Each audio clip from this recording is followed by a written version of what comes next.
ओम नमः शिवाय। जय भोलेनाथ। आज हम आपको बताएंगे कि भगवान शिव की पूजा करते समय कौन सी गलतियां न करें। हम जानेंगे कि शिवलिंग पूजा क्यों महत्वपूर्ण है और शिवलिंग को घर में स्थापित करने के बारे में भी हम चर्चा करेंगे। पूजा करते समय ध्यान देने योग्य है कि हम क्या न करें। शिव पुराण के अनुसार यदि हम पूजा के नियमों का पालन नहीं करते हैं तो भगवान शिव रुष्ट हो सकते हैं। इसलिए पूजा के नियमों को ध्यान से जानना जरूरी है। सबसे पहले और सबसे जरूरी, भगवान शिव को केतकी के फूल कभी न चढ़ाएं। पौराणिक कथाओं के अनुसार भगवान शिव ने केतकी के फूल को श्राप दिया था, अतः शिव पूजा में केतकी के फूल का प्रयोग वर्जित है। भगवान शिव की पूजा में हल्दी का उपयोग भी न करें।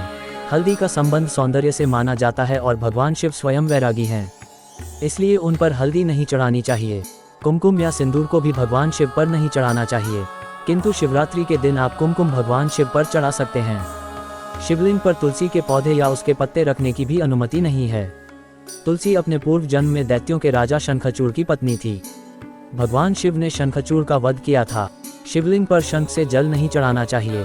इसका कारण यह है कि भगवान शिव ने दैत्यों के राजा शंखचूड़ का वध किया था। शंखचूड़ की हड्डियों से शंख की उत्पत्ति हुई थी, इसी कारण शिवलिंग के ऊपर शंख से जल या दूध नहीं चढ़ाया जाता है।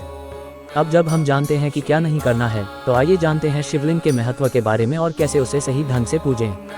जिस शिवलिंग की आप अपने पूजा घर में स्थापना करने वाले हैं, उसका आकार आपके अंगूठे से बड़ा ना हो। बड़े शिवलिंग की पूजा सिर्फ मंदिरों में की जा सकती है, घर पर नहीं। एक से ज्यादा शिवलिंग घर में रखना वर्जित बताया गया है, इसलिए घर में सिर्फ एक ही शिवलिंग रखें। पूजा घर में शिवलिंग के साथ माता पार्वती की मूर्ति या तस्वीर को रखना अनिवार्य है। शिवलिंग की जलधारा सदा उत्तर की दिशा में होनी चाहिए। अब हम आगे बढ़ते हैं पवित्र नियमों की ओर जो शिव पूजा करते समय अनुसरण करने चाहिए। अपने दिन की शुरुआत पवित्र स्नान के साथ करें और फिर पवित्र मंत्रों का जाप करते हुए शिवलिंग का पानी और दूध से अभिषेक करें। शिवलिंग को एक शुद्ध जल के पात्र में रखें और इस बात का ध्यान रखें कि वह पात्र कभी सूखे नहीं। इस पात्र को रोज प्रातः मिट्टी से मांज कर साफ करें और उस पात्र के बासी जल को अशोक के पेड़ पर छिड़क दें। धातु के शिवलिंग के साथ उसी धातु का नाग होना अति आवश्यक है और उसकी उपस्थिति पूजा के दौरान दिव्य ऊर्जा को बढ़ाती है। अंत में बात करें सोमवार के महत्व की, जो भगवान शिव के पूजन में विशेष मायने रखता है। शास्त्रों में बताया गया है कि महादेव की उपासना के लिए सोमवार का दिन बहुत ही उत्तम होता है।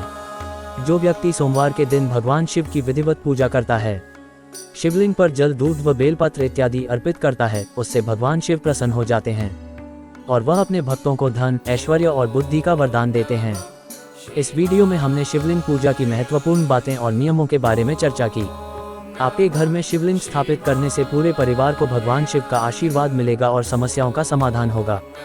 ध्यान रखें, शिवलिंग की पूजा शुद्धि और श्रद्धा से करने से भगवान शिव प्रसन्न होते हैं। मित्रों, इस प्रकार की व्याख्यान सुनने के लिए चैनल को सब्सक्राइब करें और अध्यात्म के विषय में यदि कोई प्रश्न आपके मन में हो तो कमेंट कर पूछें।